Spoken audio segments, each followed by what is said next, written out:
So, yeah, I guess that's the first question, right? What was it like?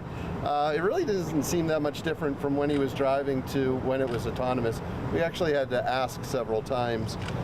In the front seat, there's the monitor. You can see that he has a computer monitor that basically looks and sees what the car can see.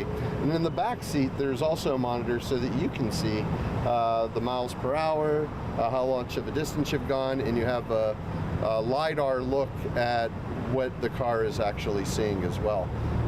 But for the most part, it was a very smooth ride that was very much like if somebody were actually had their hands on the wheel and their feet on the pedal. Interesting thing about it too, one of the CMU graduates got the job right out of school. The other actually returned home to Pittsburgh. He grew up in Somerset County and came home to work for Uber.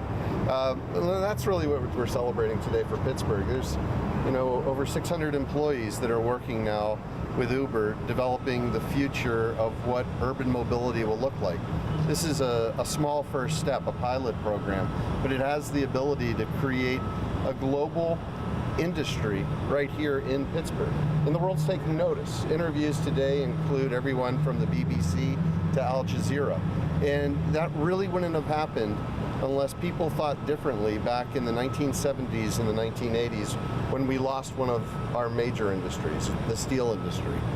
And there were a lot of people, because I worked for them, politicians who said, I have a plan to bring back the mills. But there were others that were saying, let's create the first robotics program in the world. Let's build one of the first supercomputing centers in the United States.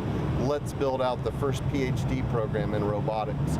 Let's create an autonomous vehicle back in the 90s, before even cell phones existed, that could go from Pittsburgh to Washington, D.C. and back.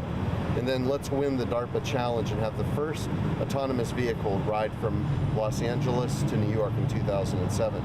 And I said it before and I'll say it again. There's a reason that Uber chose Pittsburgh, and it's two words, Carnegie Mellon.